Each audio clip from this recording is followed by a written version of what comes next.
Dreads! What's good, everybody? It's Coach Phil with Coach Phil Reacts, and I am back with another video. So, as you all know, love history. It's my thing. And as I've been going through my little CFL journey of learning things, y'all know I got a soft spot for the Ottawa Redblacks. But I also have just like this thing where I have to go back and understand the full history of things. It's just who I am. I like to know about defunct teams, abandoned things. I go in that rabbit hole of place, the place to go. But what fascinates me about Ottawa, they've had 3 teams in their history, but the thing about it is, like, I guess they don't acknowledge the Renegades, but they do acknowledge the Redblacks to an extent. And then the ownership split in like 93, and then one of the owners went to Shreveport when they did the expansion to the US, and then he sucked, and then he came back and bought the team, and they were broke. And I don't understand. I truly do not understand the history of the Ottawa Redblacks or Renegades or Rough Riders, and that beef in itself is something.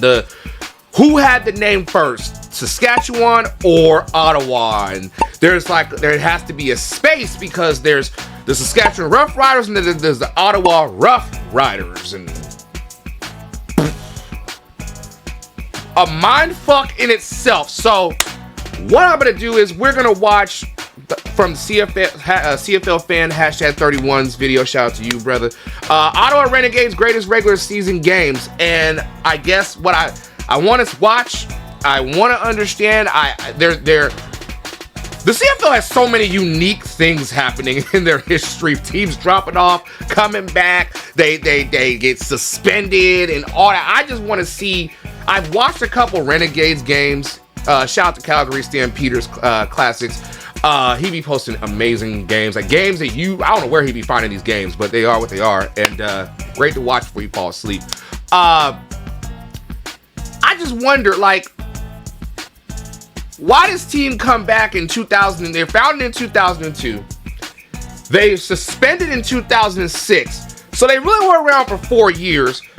They folded in 2008. Then when they tried to come back in 2006, they got John Jenkins, Lonnie Gleiberman's the son of Bernie Gleiberman, and I don't understand. So we're gonna play the greatest regular season games. I'm gonna react, but also I'm gonna read off some facts, and I don't know. I want to understand. So we're gonna take a look at the Ottawa Renegades, y'all, and I want to go back and look at the Ottawa Rough Riders history, and then I want to do some of the greatest moments from the Redblacks, all that fun stuff. I'm talking. I know I'm saying a lot, but I need to explain what we're doing here. this is a weird. Ottawa is. You know what? If this is your first time to the channel, run over there, subscribe, hit notification bell, all that jazz. Join the membership click. We got a Shopify, all that fun stuff. So without any further ado, let's just get into the video. All right. So I'm going to read off, I guess. I have my phone with me. I was going to write notes. I'm going to react to the video you see in the background right now, but I just don't. I need to understand better what the hell going on, because this shit don't make no kind of sense to me. Let me turn the volume down. This is wild.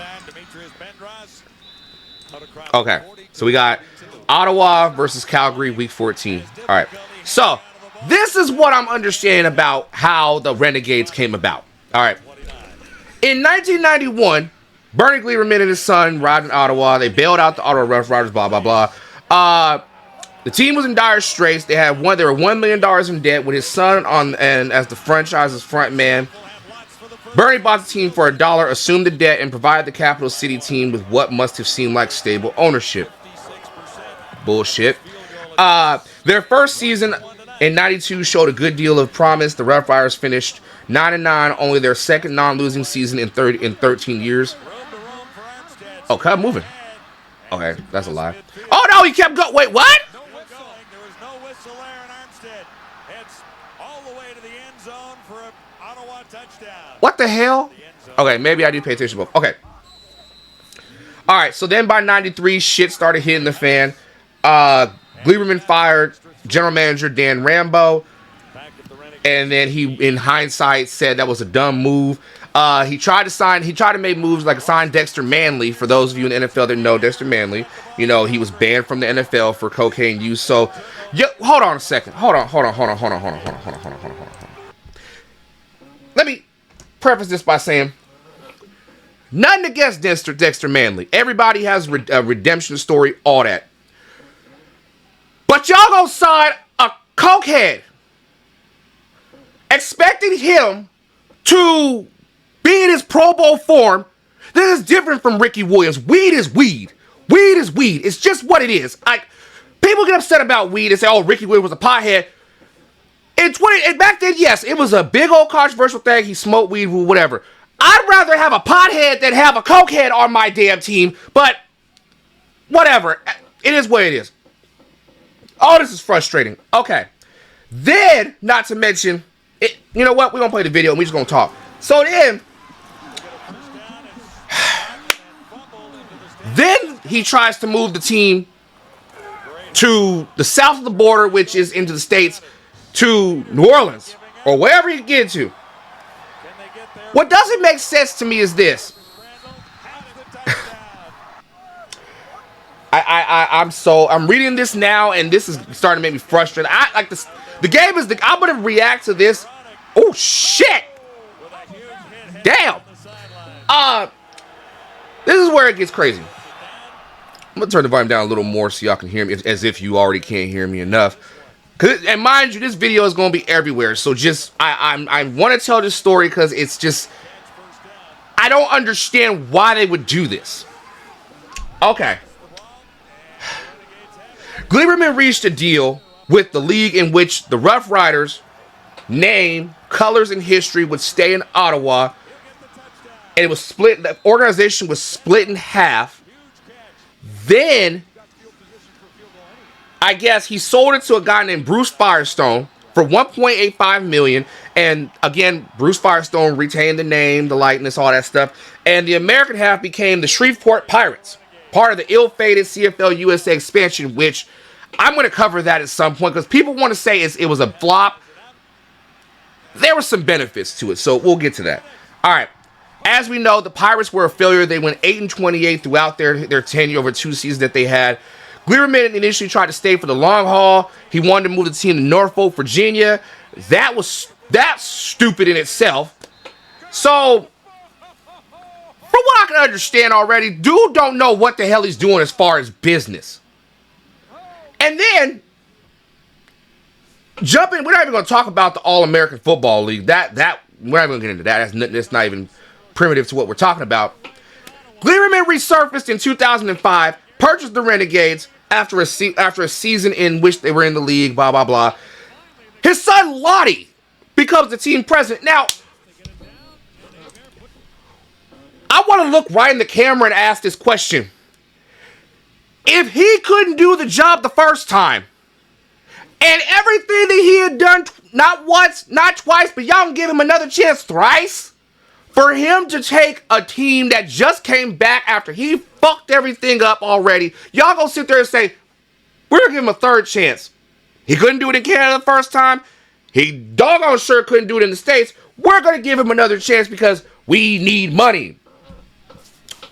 The Renegades have struggled financially and in the standings under owner Bill Smith, and then he sold the majority interest to Gleberman while remaining as minority owner. Okay, so I don't really trust him. All right, whatever.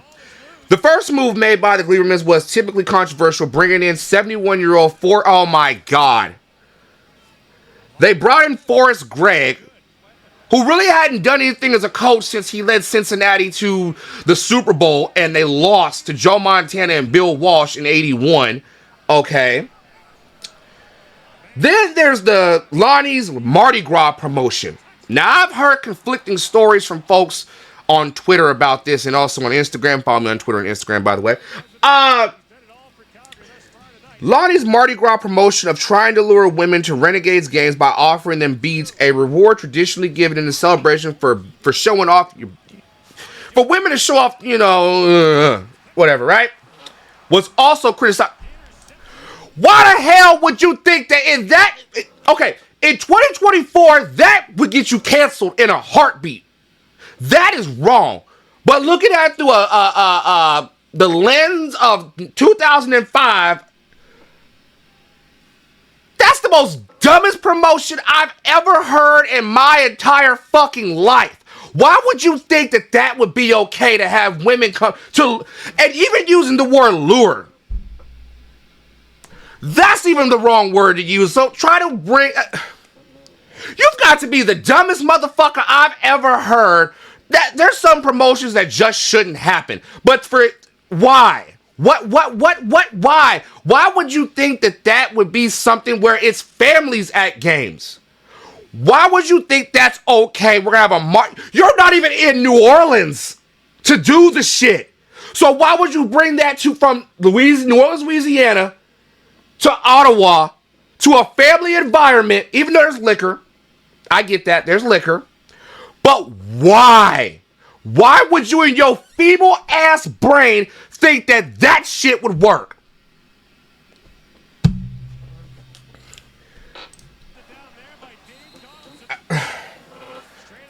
I'm getting pissed off. I'm getting like, this can't get any worse than what it already is. Okay. All right, we got Calgary and Ottawa playing. All right. So before the Renegades' final game of the 2005 season, Lonnie announced the firing of popular head coach Joe Pow. Now, I've heard of Joe Pow. I'm not going to sit here and act like I know him, but he's like a, he's like a chill dude, and his staff, leaving them to coach the final game knowing it would be there. That is some fuckery right there. The Renegades missed the playoffs. Claiming $4 million in losses, Gleiberman sought a $2 million loan after Smith. You've got to be the stupidest motherfucker I've ever heard. Like, my head hurt. Okay. So, you go broke. You go for broke. You almost bankrupt an entire franchise. And then you have the audacity to sit there and ask for a loan.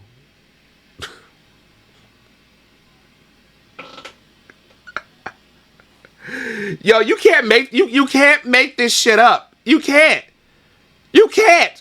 I can't even. I understand business is business.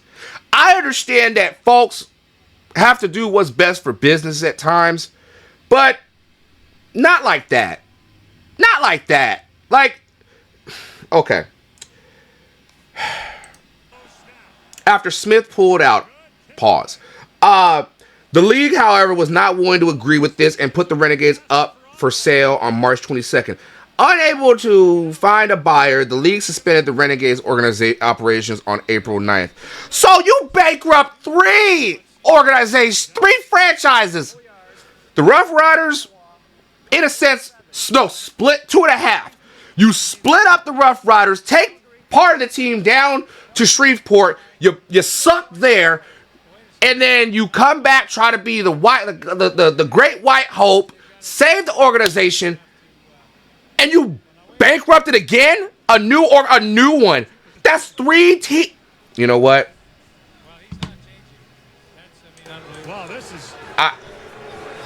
I'm just gonna sit here and eat my cheese sandwich, and we're just gonna watch these highlights, y'all, because I can't even explain just how stupid that is. As soon as the game's over in Ottawa. Tommy Jones under pressure, the ball is stripped. Jesus fucking Christ. I've never in my life heard a story that asinine. Drops it off. This is Ronan. Oh. Across the 50, has a couple of blocks across midfield. He hollered. The 40. All right, 42 seconds left. Mayonnaise has a twang to it. It sounded the mayonnaise jar that had a twang to it. I didn't know what it meant, but I think it's got pickle flavoring to it. Oh, game winner. All right. July 1st, 2005, week 2 against Montreal. Oh, damn. It's Jason Armstead, Okay. who they count on week after week to make some big plays for them. It won't be Armstead who gets the What in the world kind of... Oh, it's red. It'll be Jason Kralt. That's not bad. Traded a fifth pick to the Owls for That's kind of a cool screen bet there. Kellett with the field goal. First down for the Alouettes, their first scrimmage. Dave Stella downfield to Terry Vaughn. Little Dang, Terry played a lot of places. Jesus Christ. 4 in their opener against Hamilton. kick is up and good. Okay. Is almost necessary, but it won't happen. Touchdown. Ben Cahoon. Kaboom. Like Phil Metcalf. Robert Edwards in the backfield. Oh, Calvillo. Calvillo can waltz to the With them knees moving, warm-up. that's a shot. That's a Peyton Manning. When Peyton Manning did the QB boot against Dallas, and he was not really moving fast, but still, that's, He does kick it. I'll give it to him. Get on. You can't talk. 23-3. Powell at American Idol. Joseph. Downfield. Got Oh! him. Sean Bennett. Ronick. Joseph. Touchdown. Okay. Well, damn, they ain't got no defense. Former Renegade. Let's turn the volume up. Doesn't do much of that, though. Villemek out of the backfield. Oh, God. Oh, God. Oh, God. Oh, come on. Oh, for the love of fucking God. Okay. What a play. Excellent kicker. Like money. Money So- in the bank with 30 seconds to go in the third. How is this a classic? And they've got it. Ronick's in the backfield with Joseph. Going right. Joseph looking. Takes off and will get. He what? Scored. Touchdown. Hathaway. He done got knocked out and then okay. Joseph and How? touchdown. The defensive line get the jump. This defense got to do something. And knocked down. Can you believe In the clutch. Shocked at that I am shocked. Oh, man, why would you do why DB's always got to do the most? Just, man, okay, celebrate, dap me up, slap me in the back of the head, well, not the back of the head, CTE, but still, like, celebrate, hug me, brother, dap it up, handshake, do something. Why you got to sit there and try and DDT me? For what? Why? 30 seconds to go. For Time for the love of God. Yo Murphy. Okay, they're in range. I fucked up the video. I fucked up. Okay, there we go. Final play of the game. It's up. It's good. Okay, it's tied. And we will go to overtime. And they have fought back. Down by 23 at one point. Oh, Ronick, the reverse. Oh, what follow your blockers. a throw. Stay outside. Down to the 10. And then I stand corrected. Plays its Okay. mini game. This is for the tie, and we play on. If he misses, the Renegades win. It's up.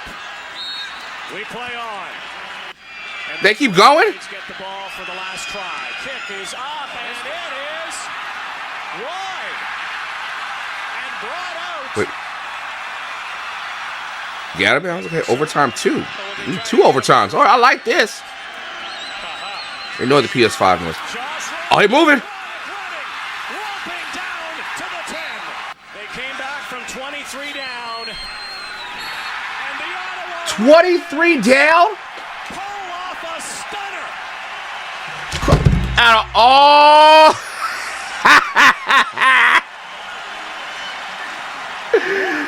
Yo. Yo. Sorry. How ironic it's Chris Jones. All love to you. You know what? Let's go on to the final thoughts, y'all. All right, y'all. So, what can I take from, I guess, the history of the Ottawa Renegades and the greatest regular season games from the Renegades? As much as I would have loved to have watched the rest of the the clips, you know, seeing the end of that gave me a lot more, I guess, a respectful view on them. First of all, they ain't had no defense until the clutch. It was like, all right, whatever, cool. But if I could take anything from learning about the Ottawa Renegades, that Bernie Gleberman sucks ass as a fucking team owner, franchise owner. Him and Jeffrey Loria have got to be the worst. Him, his son Lonnie, Jeffrey Loria. If you know who Jeffrey Loria is. The Expos and the Florida Marlins. He sucked ass and caused that franchise to leave out to go to fucking Washington, D.C., but that's beside the point. Flopped with the fucked up the Expos, went to the fucking Marlins and won a World Series and sold them off. And in the heat of the night, with no Carroll O'Connor, Dan Snyder sucked ass as the Commanders owner from 99 all the way to goddamn last year. And now it's like, we may never see this ever again, where in professional sports, you might lose a team once and then they'll come back around in a few years or a decade or 2 decades or ever how long, and they'll get a team back. We look at like Baltimore when they got the Ravens after the Colts left in the 80s. You look at there's a few situations. I can't think of off the top, but Baltimore's one. Oh, Cleveland with the Browns, and the Browns are coming to Baltimore and all that bull jive in 96. Montreal, when their team went, Montreal Alouettes, when Montreal seemed to just have a hard time keeping teams.